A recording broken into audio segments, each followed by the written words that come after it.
یہ جو حالات بن رہے ہیں، یہ طالبان تو ایک نقطۂ آغاز ہے.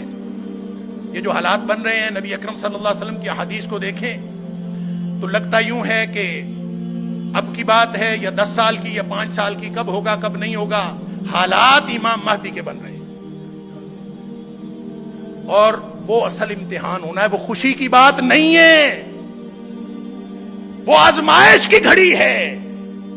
اور امام مہدی نے جب بیعت لینی ہے نا تو اس نے جہاد پر بیعت لینی ہے، جس کا معنی قتال ہے. جہاد کی وہ آخری کڑی قتال پر بیعت لینی. اور نبی اکرم صلی اللہ علیہ وسلم نے فرمایا جب امام مہدی آئیں گے نا تو لوگ 3 حصوں میں مسلمان 3 حصوں میں تقسیم ہو جائیں گے. ایک حصہ وہ جنہوں نے امام مہدی کو تسلیم ہی نہیں کرنا، انا للہ و انا الیہ راجعون. ٹھنڈے کمروں میں بیٹھنے والے اور پرسکون زندگی گزارنے والے وہ جہاد پر بیعت کر کے کیسے تسلیم کریں گے؟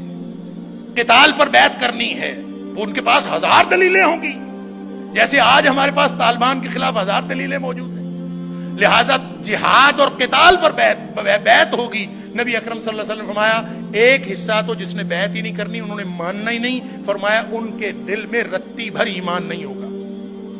لہذا یہ تو ویسے ہی گئے، نام کے مسلمان ہیں.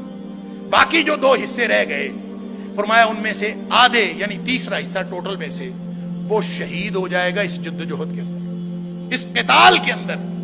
اور فرمایا وہ روئے زمین کے بہترین شہید ہوں گے. اور جو بچ جائیں گے ان کے ذریعے اسلام کا غلبہ ہوگا. اور ان کے ایمان کی سطح یہ ہوگی کہ نبی اکرم صلی اللہ علیہ وسلم فرمایا ان کے ایمان کو پھر کوئی آزمائش اس کے بعد کوئی نقصان نہیں پہنچا سکے گی. تو میرے بھائیوں اور بزرگوں، آج موقع اس آزمائش کے لیے اپنے آپ کو تیار کرنے کا ہے. میں اور آپ اپنے آپ کو، اپنے ایمان کو، وَأَنْتُمُ الْأَعْلَوْنَ إِن كُنتُم مُؤْمِنِينَ، ہم نے مر جانا ہے، راستے میں موت آ جانی ہے، یا شہادت ہمارے قسمت اور نصیب میں لکھی ہے. کیا ہونا ہے کیا نہیں ہونا یہ سب اللہ کے ہاتھ میں ہے. صرف ہمارے ذمہ یہ ہے کہ میں اور آپ اسی وقت ہر لمحے ہم اللہ کے دین کو اپنی زندگی کی پہلی ترجیح بناتے ہیں کہ نہیں. اگر آج ہم اللہ کے دین کو اپنی پہلی ترجیح بنا لیں تو انشاءاللہ غلبہ دین کا آغاز آج سے شروع ہو جائے گا. اللہ تعالیٰ مجھے اور آپ کو ہم سب کو توفیق عطا فرمائے.